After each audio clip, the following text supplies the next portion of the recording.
So ఇది మొత్తం మీద ఆటో డ్రైవర్లకు అయితే సమస్యలు ఉన్నట్టు మనకు స్పష్టంగా తెలుస్తుంది. సో ఈ 5 రోజులలో గడిచిన ఈ 5 రోజులలో మాత్రం ఆటో డ్రైవర్లు సో రోజుకు 1200 సంపాదించేటువంటి మేము కేవలం 150-200కి మాత్రమే పరిమితమైనము. ఇక ఆర్టీసీ బస్సులో ఉచిత ప్రయాణం వల్ల భారీ స్థాయిలో మేము నష్టపోతున్నాము. కేవలం హైదరాబాద్ నగరంలోనే కాదు రాష్ట్ర వ్యాప్తంగా ఉన్నటువంటి ఆటో డ్రైవర్లు వాళ్ళ కుటుంబాలన్నీ కూడా రోడ్డు పడ్డటువంటి పరిస్థితి. ఖచ్చితంగా రాష్ట్ర ప్రభుత్వం మమ్మల్ని ఆదుకోవాలి, ఆదుకుంటేనే మా బతుకులు బాగుపడతాయి, లేకపోతే ఉచిత ప్రయాణం వల్ల మా యొక్క కుటుంబాల మీద భారం పడుతుంది, మేము నష్టపోతున్నాం అంటూ కూడా ఆటో డ్రైవర్లు చెప్తున్నటువంటి సిచ్యువేషన్. ఒకసారి ఆటోలు కూడా చూస్తే మనం అన్ని ఎంటీగా ఉన్నాయి, ఆటోలు అన్నీ కూడా ఖాళీగా ఉన్నాయి. సో రోజు ఈ ఏరియా నుంచి ఇక లంగరౌజు, టోలీ చౌకి, దర్గా, అన్ని పోతారు. ఈ ప్రాంతాలు షేక్పే దర్గా, దాబా, గచ్చిబౌలి, నింగపల్లి, పటాన్చోరు అట్లా పోతుండే. లంగారోస్, బాబునగర్, మనది అతాపూర్, కాళీ మందిర్, సన్ సిటీ ఎట్లా పోతుండే సార్. ఏం లేవు మంచిలు. చూడండి మీరు ముంగడే ఉన్నారు, ఏం చెప్పడానికి అవసరం లేదు.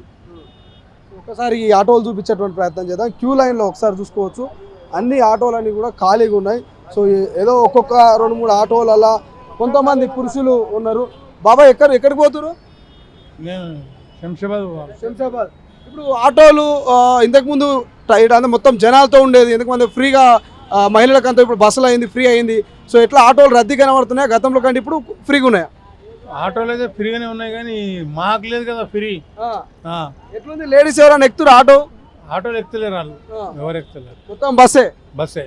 మీరు ఎందుకు మరి ఆ బస్సులో పోకుండా ఆటోలో పోతురు? నాకు ఇక్కడ కొంచెం పని మధ్యలో. ఈ 2-3 రోజుల బస్సు ఎక్కిరా? రద్దీగా ఉన్నాయా బస్సులు? ఫ్రీగానే ఉన్నాయా? బాగా ట్రాఫిక్ ఉన్నదిలే, లేడీస్ ఎక్కువ. లేడీసే ఎక్కువ. ఏమంటావు బాబా, ఈ పథకం ఫ్రీ అనేది మంచిదంటావా చెడ్డదంటావా? మంచిదే, మరి జెంట్స్కి లేదు కదా, లేడీస్ ఒకరికే పెట్టిర్రు, జెంట్స్కి ఏం చేయాలా? కానీ ఆటో వాళ్ళు మా పొట్ట కొడుతుర్రు, మాకు పైసలు వస్తలేమంటారు. మరి వస్తలేవు, మరి వాళ్ళకి వస్తలేవు. ఇది మనకు ఆటోలలో కూడా ఒకసారి ఆటోలో చూస్తే కూడా పురుషులు ఆటోలు ఎక్కుతారు కానీ జెంట్స్ అయితే లేడీస్ అయితే ఎవరు ఆటోలో కనిపిస్తలేరు. ఒకసారి ఇంకొక ఆటో డ్రైవర్ తోటి కూడా మాట్లాడేటువంటి ప్రయత్నం చేద్దాం. జర వెనకకి తీసుకో, వెనక గట్లా. అన్న ఏం పేరే? నా పేరు మొహమ్మద్ సిద్దిక్. రోజు ఎంత సంపాదిస్తావు ఆటో మీద? ఇంతకుముందు ఫ్రీ బస్సు లేక ముందు ఇప్పుడు ఎంత సంపాదిస్తావు? దందలు మొత్తం పడిపోయినాయి అన్న, మొత్తం దందా పడిపోయింది, మొత్తం కంప్లీట్లీ పడిపోయింది. ఇంతకుముందు ఎంత సంపాదించే రోజుకు? 700-800 వచ్చేటివి, 800. ఇప్పుడు 300-400 పని అయిపోతుంది, 200-300. ఎందుకంటే మనకు ముందు గ్యాస్ రేట్ల దీని మీద ఉండే మొత్తము.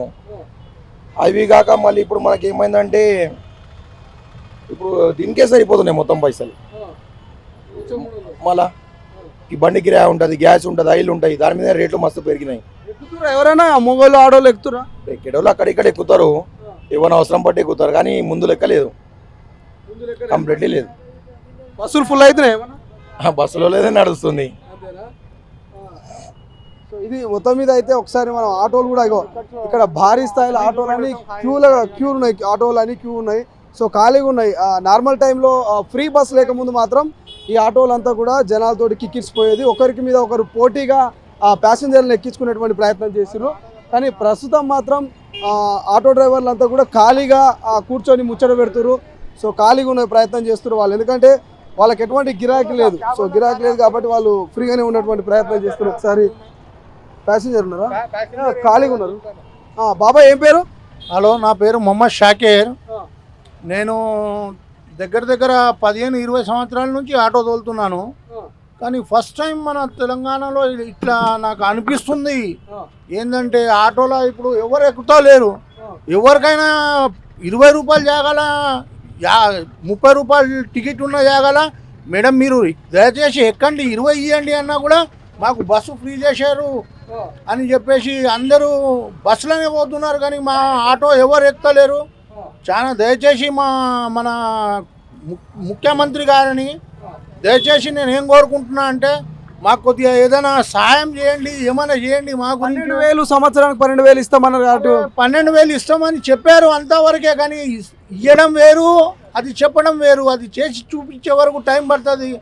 అది ఇస్తారో ఇయ్యరో అది మనకు తెలియదు కదా సార్. అది ఇచ్చే వరకు వాళ్ళ చేయి నుంచి మన చేయికి రావాలంటే టైం పడుతుంది. అందుకోసం నేను మన రేవంత్ రెడ్డి గారు, మన సీఎం గారితో నేను ఒకటే మాట కోరుతున్నాను, ఏమంటే నేను ఆ పైసలు వద్దు సార్, మాకు ఈ బస్సులు మీరు ఏదైతే ఫ్రీ పెట్టారో దయచేసి మీరు ఆ బస్సులకు ఫ్రీ తీసేస్తే మేము మా బతుకు మేము బతుకుతాం సార్ అని చెప్పేసి నేను దయచేసి సార్కు కోరుతూ జై కాంగ్రెస్, జై తెలంగాణ. అన్న ఏం పేరు నీ పేరు? మాట్లాడు, సిగ్గుపడితే ఏం కాదు, మాట్లాడు. ఏం పేరు? అమ్మ ఒక్క నిమిషం ఆగున్నాడా, మాట్లాడరా. అయ్యో ఎవరు మాట్లాడతారు? రమ్మా నాన్న, దా ఇట్లా అన్న, ఇట్లా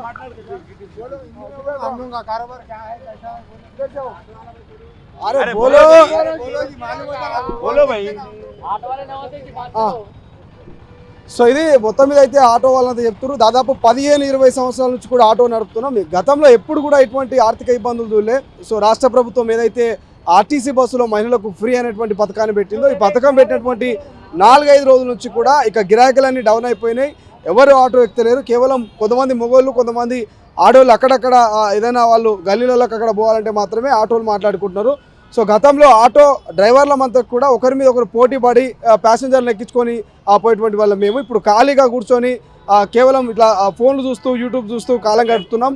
రోజుకు కనీసం 1200 రూపాయలు సంపాదించినటువంటి మేము 300 నుంచి 400 రూపాయలు మాత్రమే సంపాదిస్తున్నాం. ఆ 300-400 కూడా కేవలం పెట్రోల్కి, గ్యాస్కు మాత్రమే ఖర్చు అవుతున్నాయి. సో దయచేసి ఆర్థికంగా వెనుకబడుతున్నటువంటి ఆటో డ్రైవర్లని ఖచ్చితంగా మీరు ఆదుకోవాలి. సో ఏదైతే స్కీమ్ మీరు 12,000 కూడా ఆటో డ్రైవర్లకు ఇస్తామన్నారో దాన్ని కూడా తొందరలో అమలు చేయాలన్నటువంటి ఆ డిమాండ్ అయితే ఆటో డ్రైవర్లు చేస్తున్నారు. సో చాలామందితో కూడా మనం మాట్లాడించినాం. ప్రతి ఒక్కరిని ఎవరిని కదిలించినా కూడా ప్రతి ఒక్కరి నోట్ల నుంచి వచ్చేటువంటి మాట ఇదే. సో ఫ్రీ వల్ల మా లైఫ్ అయితే స్పాయిల్ అవుతుందంటూ కూడా ఆటో డ్రైవర్లు చెప్తున్నారు. సో చూస్తున్నాం, కొంతమంది స్కూల్ పిల్లల్ని ఎక్కించుకోపోయేవాళ్ళు కావచ్చు, రెగ్యులర్గా కొంతమంది ఆ ప్యాసింజర్ని ఎక్కించుకునే వాళ్ళు ఎవరైతే ఉంటారో వాళ్ళది కొంత నడుస్తుంది. కానీ మిగతా వాళ్ళు లోకల్లో తిరిగే వాళ్ళు కావచ్చు, ప్యాసింజర్లని జనరల్గా జనాల్ని ఎక్కించుకొని పోయే వాళ్ళంతా కూడా ఖాళీగానే కనిపిస్తున్నారు మనకు. కొంతమంది డైలీ స్కూల్ పిల్లల్ని కావచ్చు, కొంతమంది టీచర్స్ లాంటి వాళ్ళని కొంతమంది డైలీగా ఎక్కించుకోపోయే వాళ్ళు మాత్రమే కొంత వాళ్ళ ఆటో మాత్రం నడుస్తున్నట్టు మనకు స్పష్టంగా కనిపిస్తుంది. జనరల్గా ఉన్నటువంటి ఆటోలు మాత్రం ఖాళీగా పోయినట్టు. బాబాయ్ ఒక్క నిమిషం పెట్టండి. సో అది ఖాళీగా పోతుంది ఆటో కూడా. సో ఇది మొత్తం మీద అయితే రాష్ట్ర వ్యాప్తంగా ఆర్టీసీ ఫ్రీ బస్ ఎఫెక్ట్ కొంత మనకు స్పష్టంగా ఆటో డ్రైవర్ల మీద పడ్డట్టు కనిపిస్తుంది. చూద్దాం మరి రాష్ట్ర ప్రభుత్వం ఈ ఆటో డ్రైవర్ల విషయంలో ఎటువంటి నిర్ణయం తీసుకోబోతుంది. ఇప్పటికే రాష్ట్ర వ్యాప్తంగా కొన్ని చోట్ల నిరసన వ్యక్తం చేస్తున్నారు, ప్రభుత్వానికి వినతి పత్రాలు ఇస్తున్నారు, మమ్మల్ని ఆదుకోవాలంటూ వాళ్ళ గోడు వినిపిస్తున్నారు. చూద్దాం మరి ఏం నిర్ణయం తీసుకోబోతుంది, ఎలా గడవబోతుంది. ఇక కెమెరా పర్సన్ అజయ్తో శ్రీశైలం, తొలి వెలుగు, మెహదీపట్నం.